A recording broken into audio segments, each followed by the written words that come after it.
So the green dress. Iconic. Greta, just, stop. Hilary just has really good chemistry with black men. You come to a seafood restaurant and order chicken? Yannicka baby. She said, well, why can't they hire a real actress?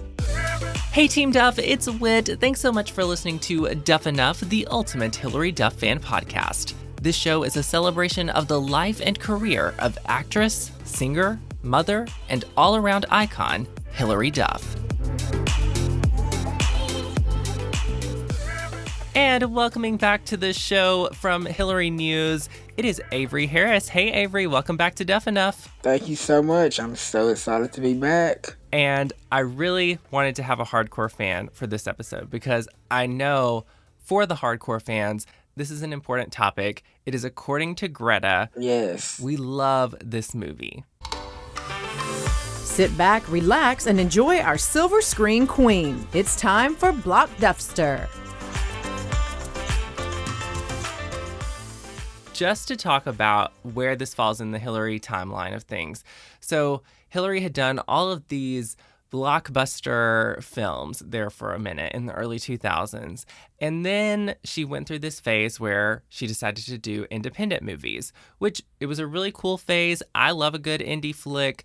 But According to Greta is, of course, the standout for sure. It is. Most def. And just some stats here about the movie. It actually was released, it had a limited release in the U.S., finally, on December 11th, 2009. I remember hearing about it much sooner than that. I feel like it was years that we waited for this movie to come out. Probably about 2 years, I believe, right? Yeah, I think she did it when she was around 20, or it was kind of after Dignity. Mm-hmm. It was shot actually in the fall of 2007, I see here, I wrote down. And then they did some reshoots in the spring of 2008.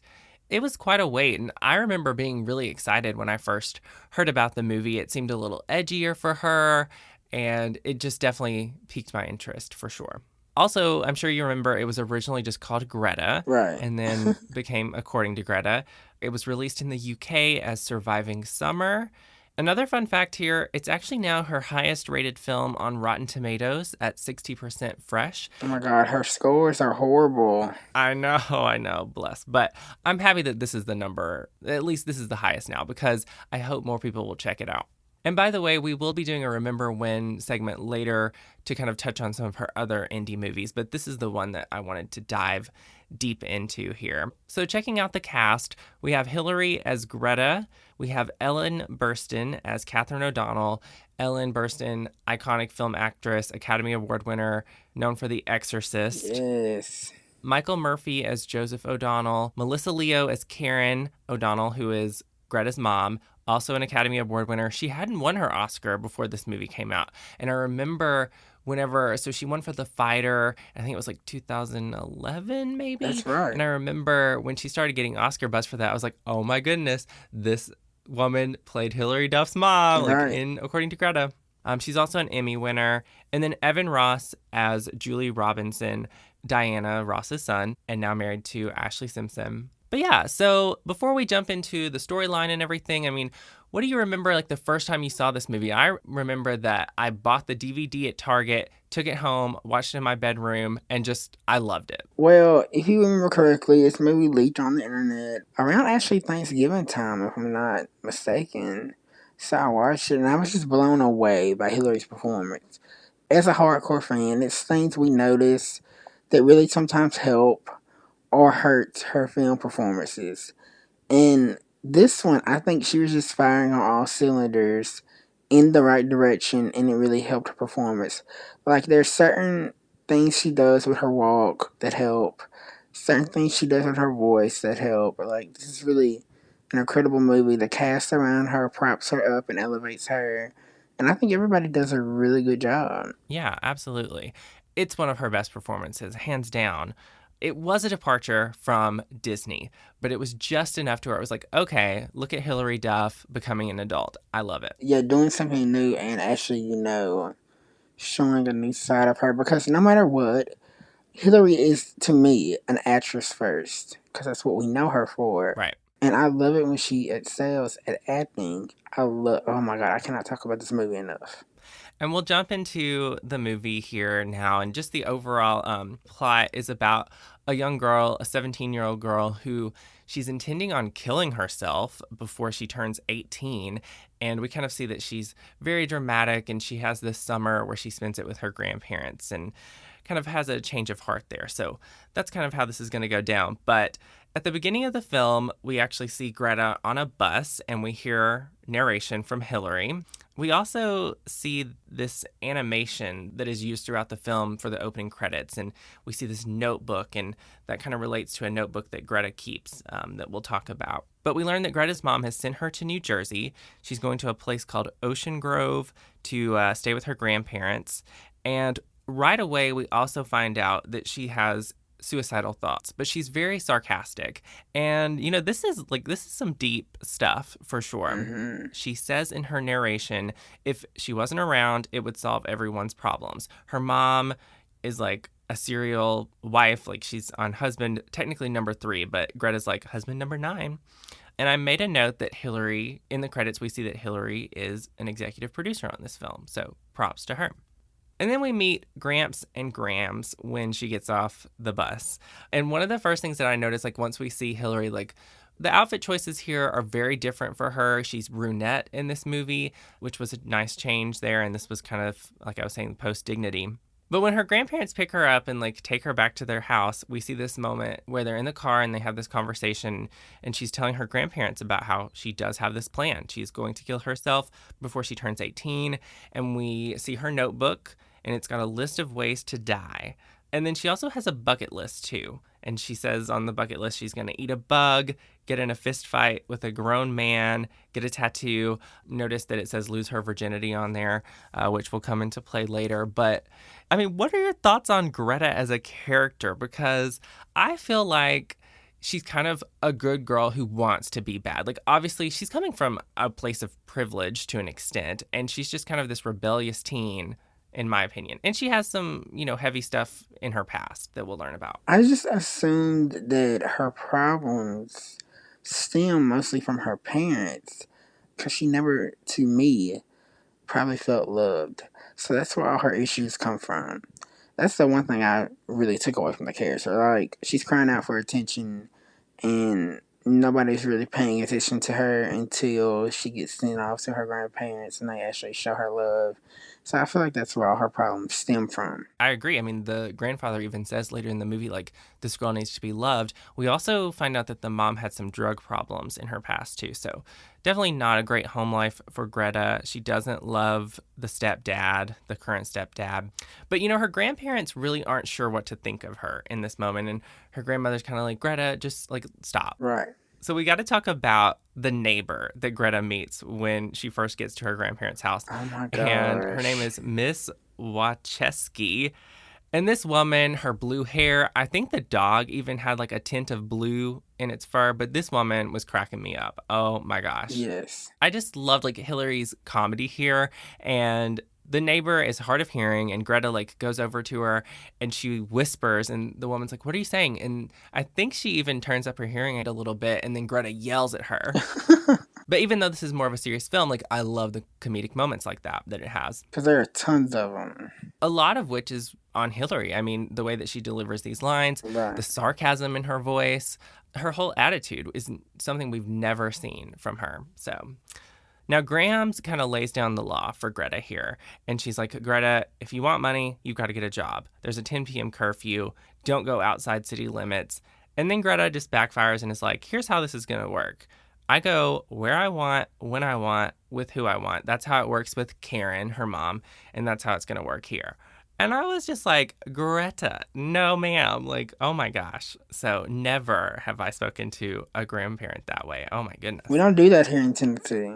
No. No. But again, it's kind of like Greta just has this front up about her, because you can tell even at the beginning, she is out of control, but it's not like we're dealing with someone who's on drugs here or anything. Right. Where, you know, like, you never feel like she's legitimately about to go to jail or something like that. You just feel like she's going to get to the edge and not quite jump off. And that's almost a metaphor for like her suicidal moments too. Yeah. A few things I wrote down about the house where her grandparents live, it's full of these seashell creations that her grandmother makes. They don't have cable. There's a great exchange between Greta and Grams where Greta's like, how do you survive without cable? And Graham says, oh, yeah, it's real tough, Greta. Sometimes we can't sleep at night, which is in the trailer. Yes. And I remember that because I watched this trailer so many times back in the day. So the green dress. Iconic. I know. Greta finds this green dress of her grandmother's. It reminds me of a prom dress. That's what I was literally going to just say. Like, it's a prom dress.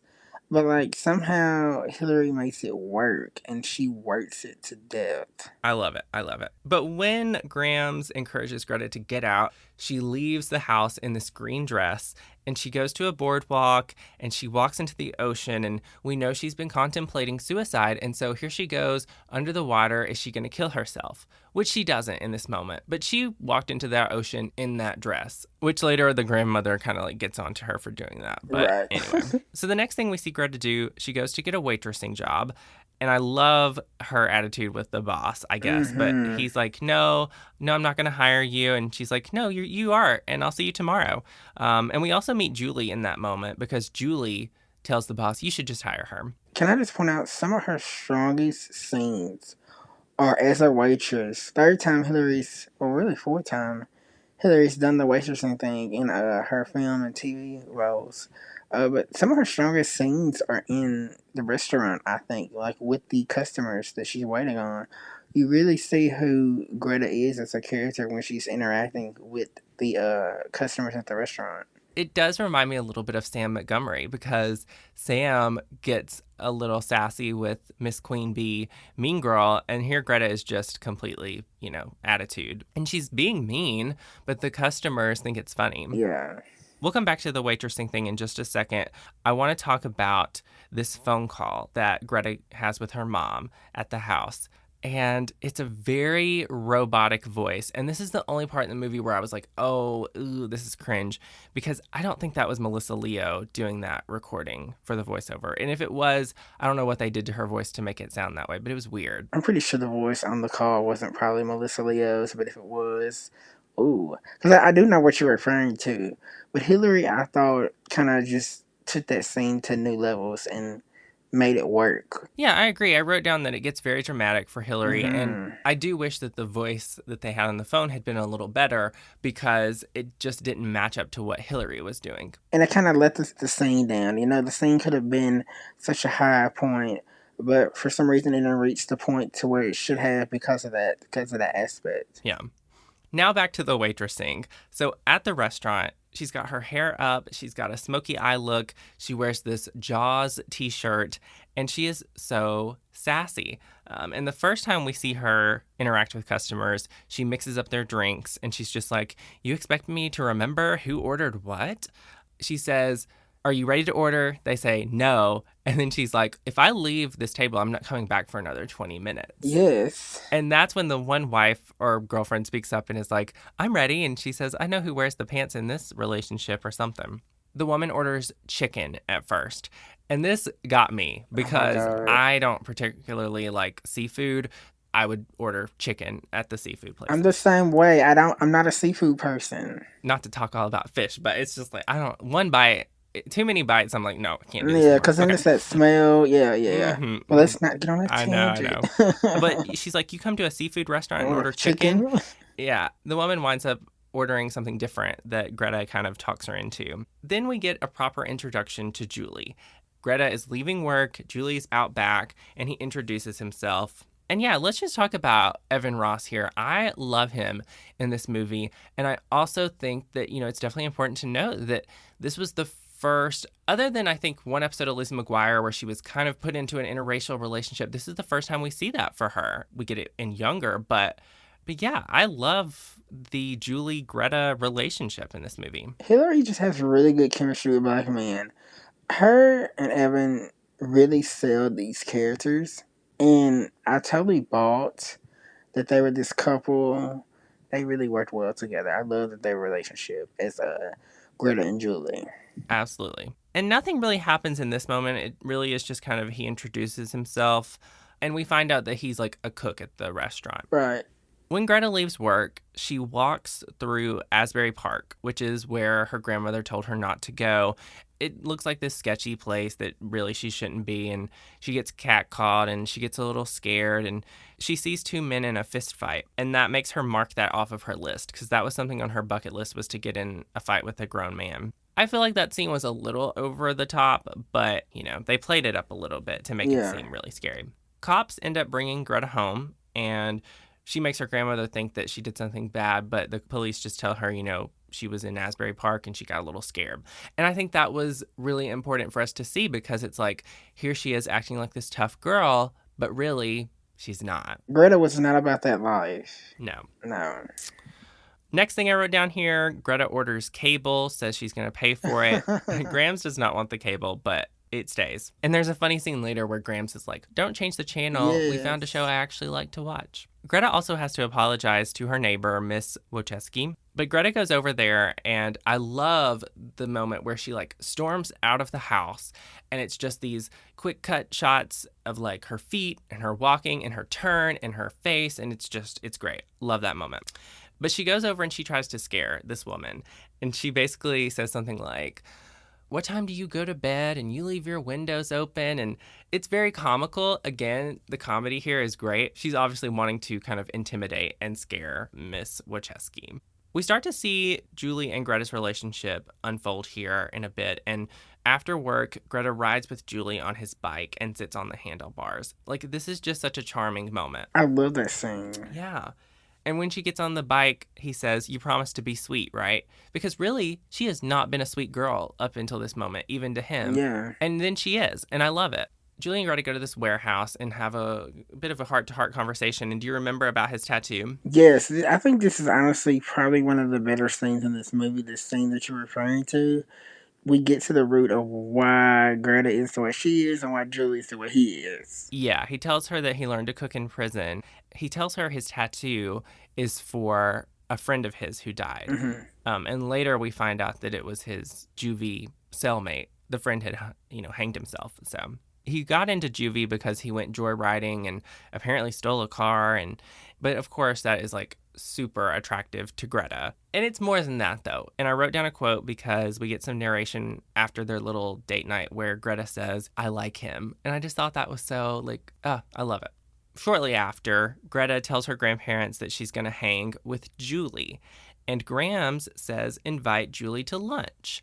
They think when they hear of Julie, a girl is about to come over, right. Obviously. But this black guy shows up. And of course, here we have this white grandma who's just oh, we're not selling anything.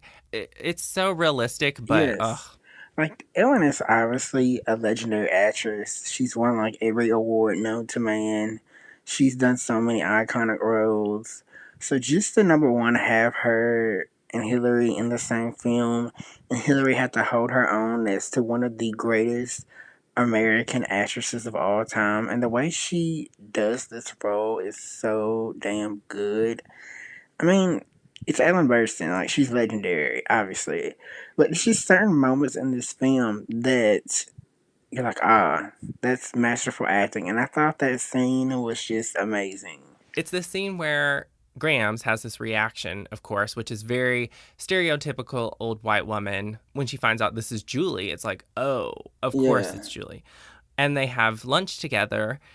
And Greta really throws Julie under the bus here. And I didn't like that she did this, but she wants to kind of make Julie out to be this bad guy and make her grandparents think, ooh, look at me, hanging around this guy who's been in prison. And that's literally what she tells them. She's like, he learned to cook in prison. And the grandparents, though, they really take it in stride and they have a great moment with Julie. They like him. He wins them over despite this information that they've learned. And I love that so much. It didn't work, Greta. Sorry. It backfired, actually. Yeah. In several ways, because Julie was not happy that she did that. He says that he doesn't like being the punchline of her joke, but he also gives in to the fact that he's attracted to her. And she's like, you want to kiss me? And he's like, yeah. And then we get this makeout scene. So the romantic relationship is now out in the open, I guess. But Julie finds her notebook at this point, and he grabs it, and he does not think it's cool, of course. And And I wrote down a line here because Greta says, you get 16 years having a good time and then 60 running away from death. And I think that was in the trailer too. And Julie's response to that is that Greta has an extremely cynical look on life. And he tells her, you need to be thankful for what you have. You are coming from a place of privilege. And he kind of calls her out, but he's not preachy about it to her. Right. He's just trying to kind of comfort her a little bit. Now, do you remember what happens next when Greta goes back home to her grandparents' house and walks into their bedroom? Oh my God. She sees them having sex. Uh-huh. I wrote down, ew, you never want that, especially with some grandparents. I was like, oh my word, Greta. Right. Which, by the way, she walked in there because she was really proud of herself for getting back home before curfew. But the next morning, she just, goes in with some jokes, and she's like, you guys look bright-eyed and bushy-tailed, and they just kind of escalate from there. This is the day that Greta also goes with Gramps to his boat for the first time, and they end up having a little heart-to-heart conversation about where Greta is at in her life, and they talk about this pill that he found, and it's a prescription pill. And they talk about her mom, and Greta says her mom would choose Edgar, the stepfather, over her in a house fire. So clearly Greta and her mom do not have a great relationship. And we see Gramps learning more about Greta in this moment. So it's nice. Back at work, Greta's attitude has not changed at all. Her boss decides to talk to her about it, and that's when she quits. Which, I'm talking about Greta. Greta was being super dramatic about this because the boss was being nice. I think she just wanted to quit the job, and it was just I quit. Yeah, she was over it. And she used this moment as an excuse. So as she leaves and quits, though, she does tell Julie to come over that night. And she gets him to climb up to her bedroom window because, grandparents are in bed, I guess. And of course, the neighbor sees him climbing up. I hate it's that just woman. oh, Lord. So we know where that's going. But when he gets into her bedroom and, they're kind of making out for a minute, and then Greta thinks they're going to have sex. And she gives him a condom, and he's like, nope, this is not happening. When Greta hands Julie the condom, doesn't she say something like, I got a magnum because, that is kind of stereotypical, but Hilary sells it, and I thought that was it's just little moments like that if you're really paying attention, make this movie 1,000 times better than it has any right to be. She's like, I didn't know what size to get, so I got a magnum. Oh my gosh, I died. The way that she says it was just she was supposed to be complimenting him. Yes. It's great. She also refers to it as the balloon thingy. I feel like that one, the balloon thing could have been taken out. Because it just made Greta seem kind of, I know she is a child because she's 17. But I guess the way she acts, she carries herself so much, so much kind of older, even though she's a spoiled brat. I don't know. I just think that part could have been taken out and the scene would have been much better. But it's still a good scene nonetheless. Oh, yeah. Now, the neighbor did call the cops, of course, when she saw Julie climbing up. But he climbs down and tries to run away, and he gets tackled and accused of stealing. And then, things just spiral out of control very quickly, and Greta's screaming, the grandparents come out, and Gramps is not really helping. Gramps actually just tells Greta to calm down, go upstairs, and he's going to handle it, which he does. And then Gramps and Julie have a little talk, and they talk about Greta's dad, and this is when we learn that Greta's dad had committed suicide, and Greta walked in and found him. So it's just another layer that we find out about Greta. So later, Julie goes on a boat ride with Greta and her grandparents, and it's really sweet. Obviously, the grandparents are starting to like him at this point, which in theory, that should be a good thing. Greta should be happy. But whenever Julie walks away to, I think he's driving the boat, Greta, I guess, gets this idea in her head. She's going to knock off this anchor into the water and tangle her foot up in it and get dragged down with it. And that's what she does. And really, she just wanted to create a scene. She looked back at her grandparents and Julie, and she saw them being very happy. And I think that was just a moment where it was wait, I need to destroy this happy moment because this isn't how things go for me. Right. She gets dragged underwater by this anchor, and we see that she gets very scared when she's pulled underwater because she's stuck. This is another masterful scene from Hilary. Right. And Julie jumps in the water and rescues her. Greta is acting hurt for a minute, she hit her head, but then Grams has a heart attack. And one thing that I love is that Greta is the one who notices immediately. It's the focus is no longer on me. Let's take care of Grams, which obviously it has to be. But you just see, like, oh, Greta cares about her grandmother. Grams ends up in the hospital. And when Julie takes Greta home, he's like, I'm done. This is too much. Because he knows that she deliberately Did that. he knows that she deliberately did that. Yeah. And that's when he tells her that his roommate in juvie is who his tattoo is from, and that the roommate killed himself. While the grandmother is in the hospital, Greta finds an old love letter from her. And this is when Greta, we see, kind of really starts to have an appreciation for her grandmother. Grams comes home. She's very run down. She has like a cane. And Greta, you can tell, feels something. And she's like, Grams. But Grams just is not, she's out of it. And this is when we see a shift. So Greta's starting to do nice things. She's taking flowers to people in the community. She plants some flowers for her grandmother that I think she went out and bought. And she tells her grandmother, I'm trying to apologize. And then we get one of the best scenes in the movie between Ellen and Hilary. Yes. And Graham says, I'm fighting to save my life, and you're trying to throw yours away. And we get this great monologue. Graham sees this old photo that Greta pulls out, and she's like, don't you miss that girl? Like Greta asking Graham. And Graham says, no, I wouldn't go back because that's a different person. And this girl had no perspective on life. And she tells her every experience that she's had has made an impression, and you have no idea what's ahead of you. It's such an incredible adventure. And it's so good. It's so good. That scene, like, okay, you go back to when you watched it then and you watch it now, and it puts everything in perspective of, like, where you were then. Because, we were so young when this movie came out. It just puts everything in perspective of how far we come in life. Absolutely. No, for sure. Like, one thing I was thinking about was just that I definitely didn't think about when I originally saw this movie was like, wow, like life is going by so fast. So fast. And I've like lost grandparents since this movie came out. So it's just, I have too. This scene struck a chord with me. Yeah. That's probably one of the best scenes in the whole movie. Yeah. Great scene. Things are interrupted though, because Greta's mom drives up and she's come to check on Grams, of course. And Karen is immediately trying to get Greta to leave, and she's going to send her to a boot camp, we find out. And there's a big fight over leaving. Greta doesn't want to leave. They are doing tug-of-war with the luggage. Even in the brief time that she's in the movie, like Melissa Leo is great here. She really is. She really is great. I wish we would have got more scenes with her. Yeah, for sure. I mean, really all we get is this and then one other scene. But as all this fighting is going on, here's Grams on the porch, like telling them to stop. Thankfully, Gramps like drives up at this point, and he pulls out an air horn and just stops everything. And Gramps takes over. He's like, he's not having any of it. Yeah, he tells off the mom. He's like, this girl is not going to boot camp. She needs love and patience. And what's going to happen now? He says, like, Karen is going to stay with them, and they're all going to bond.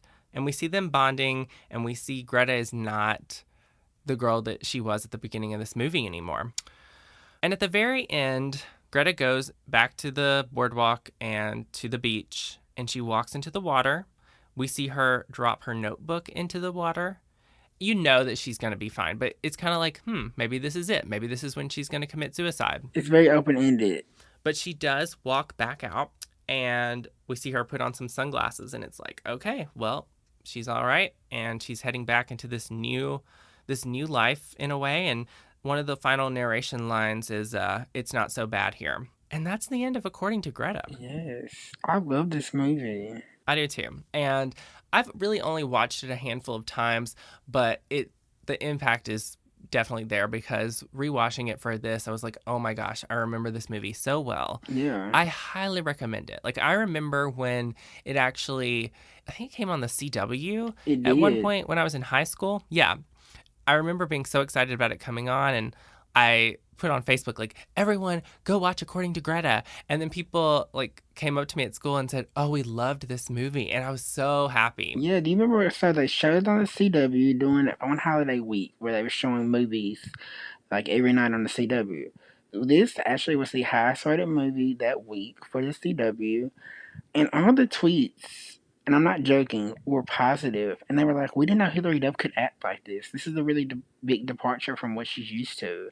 And I just wanted to ask you, like, from her teen movies and her teen roles, let's just say Liz McGuire, I feel like Hilary really got an unfair criticism from the critics, from, the haters, from the general public about her acting.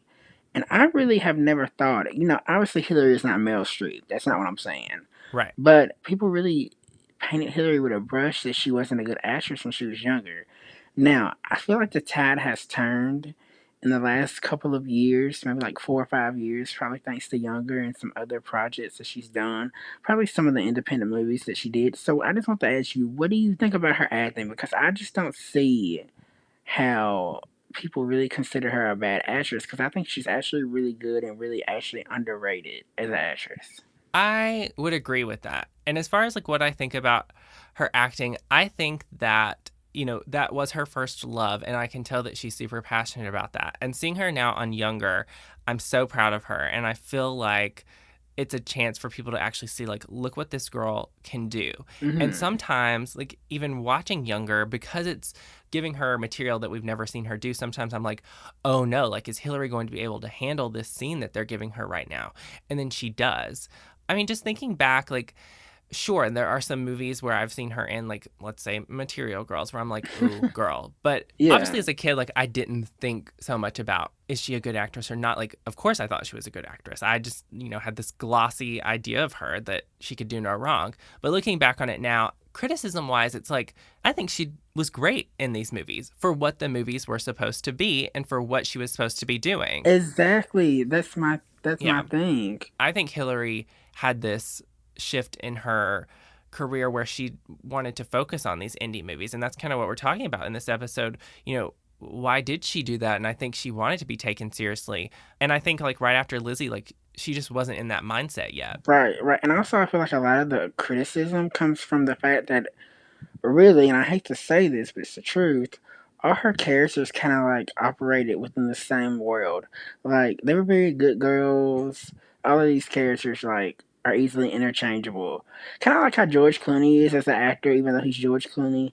Like I read one time that somebody said George Clooney can walk from one film set to another film set without changing clothes and still be the same character. That's kind of like Hillary's characters were when she was a teen, or when she was doing all these teen movies. There was no variety, in her character choices when she was a teen actress or when she was doing these teen movies. She's gotten so much better, and there are actually layers to her that I think we have not seen yet, and layers that I wish she would explore in film and with her acting choices. She just needs the opportunity. She's gonna need somebody that's like, I always tell the guys that Hillary needs. Hillary needs, and I hope you understand what I'm saying when I say this, a young person of color to take a chance on her, and she needs to show them that she's not just Lizzie or not just Hilary Duff, a good girl, that she actually has range as an actress. It's going to be somebody to actually, like, completely pull her out of her shell to show the world what a good actress she is. 100%. I'm there with you. No, but I'm totally glad you brought up this conversation. And to your point about how her characters were kind of the same, that's actually something that I think it was the Cadet Kelly episode that I've done where my guest was talking about how, like, all of her characters are the same, but yet Hillary brings something a little different. And, I appreciate that. Like, even though, yes, these characters were very similar and their circumstances were all usually pretty similar, but there is something that is unique to each of them that Hillary brings. And so, in a way, it's kind of amazing that she was able to do that and get away with that and be successful despite like what critics were saying. I mean, she was a box office champ there for a little while. In a way, none of the girls, like the Selenas, the Arianas, the Demis, maybe Sophie Miley, because I know she's had a few hit films, even some of her peers didn't have the track record that Hillary had at the box office. Right. Very true. Very true. I guess just to kind of wrap up that convo about her acting, like, I think there's a lot of charm to Hillary as an actress, and I am with you on the fact that, like, there are layers to her that we haven't seen yet, and I can't wait for her to get these roles one day. I hope, I pray, oh my gosh, that she gets the right roles and they're not just like these little indie films that, as Hillary likes to put it, nobody sees, which, can we talk about that for a second? So Hillary doesn't have a good track record of doing indie movies, but there's nothing wrong with an indie movie. She can do an indie movie, and as long as it's the right indie movie, it doesn't matter. So that's another story for another day. We don't know what kind of roles or offers she gets, but whatever. Yeah, yeah. just back to kind of the legacy of According to Greta, it's now celebrated its 10th anniversary. It's a fan favorite. And I was saying, like, people have kind of discovered it through the years. I think it was on Netflix for a minute because I remember some people, like, even reaching out to me and they were like, Whit, we watched this movie According to Greta. And I was like, I know. It's good, isn't it? And they're like, yeah. But I'm super proud of her for this movie and this character, and I know it means a lot to her. She's talked about this being one of her favorite performances before, so I do wish that she would stop saying that nobody saw this movie or nobody saw her independent movies. That may be true of the other ones, but people definitely saw this and then they definitely loved it. So yeah.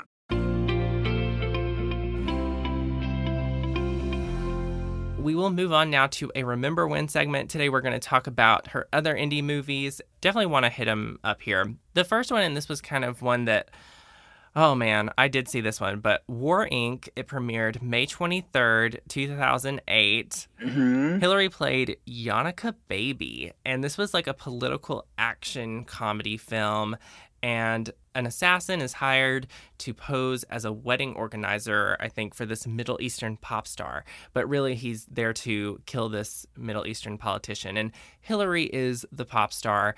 Big names in this movie, though. John Cusack is the lead. Joan Cusack, Marissa Tomei, Dan Aykroyd, Ben Kingsley.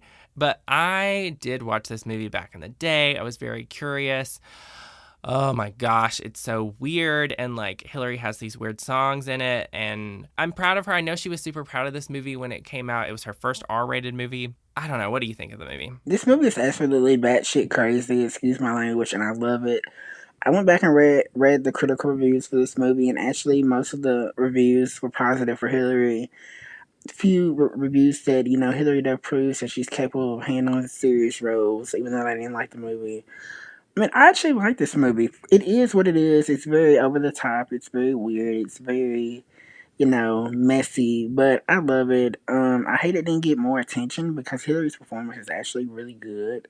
Mm-hmm. Okay, what I really love is John's love for Hilary and doing the promotional rounds or doing the interviews. He spoke very highly of her acting talent, very highly of her as a person. That's really what I love. And I think John really fought to get her this role, and he wrote this role with Hilary in mind. Keep that in mind. Right. If anything, people should check out this movie to see Hilary act.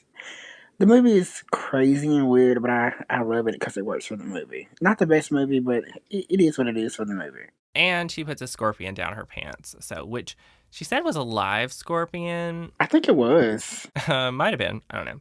She did some promo for this. She was like, I remember an appearance on Ellen and live with, it was still Regis and Kelly at that point. But a few other things I wrote down, like the name changed for this movie a few times. It was originally called like Braunhauser or something. So yeah, a weird choice, but she was fine in it. I get why she did this. Like, I understand why. Yes. Next movie here is called What Goes Up. It premiered May 29th, 2009. Hilary plays Lucy Diamond. This is a 1960s period movie. It's about a reporter who comes to New Hampshire to cover the Space Shuttle Challenger launch, which that's the one that like blew up. Right. And he winds up doing this story on like his friend who was a teacher who had committed suicide and then befriends the students. And yeah, I know Hilary was one of the students. So cast-wise, here you've got Steve Coogan, Josh Peck from Drake and Josh is in this movie, Molly Shannon. Another great cast, and I can't really remember enough about this one to comment on it. So what are you remembering, whether you liked it or not? Hilary does fine in her role. I think, honestly, she has one of her best moments as an actress in this movie. So I hate you don't remember if you saw it, because there's this scene, Hilary just cries. There are no lines. She just cries. One of the best moments of Hilary's acting career. I'm just saying. The movie's a mess. It has way too many characters. Take it or leave it. If you see it, it's obviously because you're a hardcore Hilary fan like me. But if you don't see it, I don't think you're missing much. But yeah. And also, side note, this movie was originally titled Safety Glass. Yes, Safety Glass. Yep. The next movie I have on our list is called Bloodworth. I did watch this one, I remember. And Hilary plays a character named Raven. She's pregnant in this movie. Bloodworth came out May 20th, 2011. And the plot is kind of about this singer who is returning home. And I remember this was kind of a darker movie, and there's like some mystery to it a little bit. We don't really know what is actually going on with these characters, but the cast here, Chris Christopherson, Val Kilmer is in this movie. And I remember that I was excited that it took place in Tennessee, and like I looked up like, oh my gosh, did they film this here? And I think they filmed it in North Carolina. Yeah, course, they did. They did. anyway, Yeah. yeah. I'm not gonna lie. I watched this movie maybe once or twice, and I can't remember anything about it to save my life. I mean, I know Hilary does a good job. I remember that much. You've used the word messy to describe some of these films, and this movie was definitely messy. So Stay Cool is the next movie on the list. I think it actually premiered at a film festival in 2009, but the official release date was September 26th, 2011. It premiered at Tribeca Film Festival, just like Warring did. Hilary plays Shasta O'Neill, and this is a movie about an author who comes home to give a commencement address, and he gets hit on by some students and like an old flame. And yeah, I am not remembering this one either. I mean, I definitely can see Hilary's character, like, and there's this gif that's always used where she's like making this face, but I don't know. What do you remember about Stay Cool? This is just a role for Hilary to look cute and be charming and hit on an old man. That's just it in a nutshell. There's nothing of substance. We can move on. Okay. Cast-wise, though, really quick, Winona Ryder is in this, Sean Astin, John Cryer, Chevy Chase. So, and sometimes I'm wondering, like, how are these other people getting in these movies too? Because why would they be doing these films? Anyway. I don't know, but yeah, this is a good cast, but not the best movie. Yeah. The next one is called She Wants Me, April 5th, 2012. I know you and I have talked about how, like, she had more of a cameo in this movie, but yeah, she plays Kim Powers, and, like, I think her scenes are on YouTube. I remember watching them, and it's like she's fighting for a role, and Josh Gad is in this movie, and or maybe she's not even fighting for a role. They were going to offer her a role, and she's just talking to them about it, but I've never watched the full movie. I haven't either. Her scenes are on YouTube in a 5-minute video, so that tells you all you need to know. We can move on. All right. Next, we have Flock of Dudes, which premiered September 30th, 2016. Hilary plays a character named Amanda. I don't think she has a huge role in this movie either. I haven't seen it. I haven't either. Yeah. The movie's about this 30-year-old man who breaks up with his friends to, like, grow up. Skylar Astin from the Pitch Perfect movies is in this too, and I just remember, like, Hilary posting that picture on Instagram where they were wearing the matching sweaters. Right, yeah. And then the last movie, I know you're not really going to want to talk about it. I don't really want to talk about it either. The Haunting of Sharon Tate premiered April 5th, 2019. Hilary plays Sharon Tate. This is, about a real life story. The Manson murders. It's a horror film. And I know a lot of fans have actually said that they really like this movie. And that's great. I'm glad that you did. I personally am not interested in seeing this on several levels. To me, I don't really like horror movies, and also, like, this just looks cringe to me. But, if I'm wrong, that's fine. Like, if you loved it, that's great. I don't know why she did that movie. Like, yeah. There's just some choices. And some of them you could see, obviously, on paper why they did the movie. But then others, like that, I'm like, girl, why? Like, I would think you have not worked, then have done this movie. Right. And then some of the clips I've seen have not been the best. And it's like, girl, why, Jesus? And the reviews are bad. The reviews actually are pretty bad for the film, but for Hilary's performance, they're actually pretty mixed. Some say she did really good. Some say she didn't do good. I just don't understand why she thought that would have been a good choice. That's my thing. She's barely promoted it. I chose not to, promote this one as a fan. You can notice when she posts the trailer on her Instagram, she turned the comments off. I have no interest in seeing The Haunting of Sharon Tate, and I don't think I ever will. But if you like this movie, good for you. Yes, that's amazing. It's time to do our trivia, and so Quizzy McGuire. Okay, so here's the question. So during her indie era, Hilary was attached to a film she was going to star in, which was a remake of a 1960s classic. Oh. So what is the movie and what is the role Hilary was going to play? Oh, obviously, it's the story of Bonnie and Clyde. It's the role of Bonnie Parker. Yep. Yeah. And the reason I wanted to ask you that is because I think that you, really love the shade situation between Faye Dunaway and Hilary Duff. I do. But you know what? Granny Faye, as we call her, said she never said that about Hilary. Okay, Faye. She said she never said that. Well, I still have a bad taste in my mouth about her. But you know what I love? So Hilary and Kevin were still attached to do the movie. Right. And do you remember when Hilary, she was doing the AIDS walk or whatever in New York, and she did the lighting of Empire State Building? Yeah. TMZ asked her about the movie because at the time she was still doing it. I just remember Hilary saying, you know what? I don't think I want to talk about that because I'm not going to get any more free press off of me because I've talked about that situation enough. Ooh. Thank you. And I was like, yes, queen. That's a rare thing we hear from her. And I kind of want her, I mean, she doesn't have a reason to be shady now because, like... She's a mom. She's grown. Yeah, and over time, you're like, you know, people have... Like, even the girls who used to shade her back in the day, like, are now on her Instagram and on her, you know... So, time heals all wounds. Right. I love that moment. But yeah, that was the easy question, and I'm very glad you, like... Well... You should have given me a harder one. That was so easy. I know. Well, actually, really quick, we need to, like, talk about what Faye and Hilary, what their situation was. So can you, like, recap what happened? Okay, so basically, allegedly, because Faye denies this, she said when she heard that Hilary was cast in the Bonnie and Clyde remake, which, FYI, people, it still has never happened. She said, well, why can't they hire a real actress? Burn. So then when Hilary was on E's Daily Pop, or no, it was the Daily Top 10 or whatever, she was doing an interview with Michael Yo on the set of Ghost Whisperer. And Hilary said, quote, well, I would be pretty mad if I looked like that too. I don't think my fans who are going to go see the movie even know who this woman is, unquote.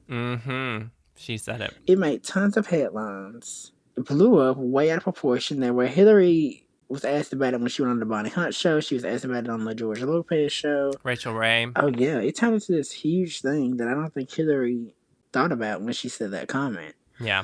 But I don't know if this is a situation that the press making. I think the press definitely blew it out of proportion. But Faye said she never said that comment. She said that's one thing that you don't do is comment on the other actor's ability because you never know what colors and ranges they can show. Right. So, but she said she never said that comment in an interview, and I'll send it to you eventually. Gotcha. Well, I think the main reason I brought that up as your trivia question, because I was like, well, I want to mention this at some point on the podcast. I know that you've like tweeted about that before. That was a good one. I knew you would know it, but anyway. Okay, what is your trivia question for me? So, when Dan Starr was getting ready to cast Younger, he saw Hilary in this one role, and he knew when he saw her in the role that he knew he had to cast her for Younger. What was the role that he saw her in that made her cast for Younger? Oh my gosh. Was it a TV role? Was it a TV appearance? TV appearance. Okay, that's what I was thinking. Let's see. Was it Gossip Girl? No. Okay. Comedy. Comedy? Okay. Mm-hmm. She was on Community. No. She was on 2.5 Men? Yes. 2.5 Men. That's correct. Okay. Yes. Right. Because he said when he saw Hilary doing all this crazy, like, physical acting, he said he knew that he had to cast her on Younger because she would do well in the role of Kelsey. Well, and it's fitting because she was a drunk on 2.5 Men, and we love drunk Kelsey. So. That's very true. I never thought about that. So that maybe, was where, and she got to work with Mary Lou Henner, an iconic TV actress. Yeah. And she was reunited with Ashton Kutcher again. Yeah. And that was a good question. Great question. Thank you. I got around to it, I guess. Yeah. Well, Avery, this has been so fun. Thanks for being back on Duff Enough. Thank you so much for having me. I love it. I love it all. Thank you so much for having me. Yes. And everyone, definitely go follow Hilary News on Twitter. I know you already are, but if not, then, oh my goodness, what are you waiting for? Thank you so much. And that's all for this episode of Duff Enough. Thanks again for listening. I hope you'll subscribe and stick around for more because this podcast is what dreams are made of. You can follow along on social media at Duff Enough Pod and check the description for my socials as well as show guests. And until next time, bye Team Duff.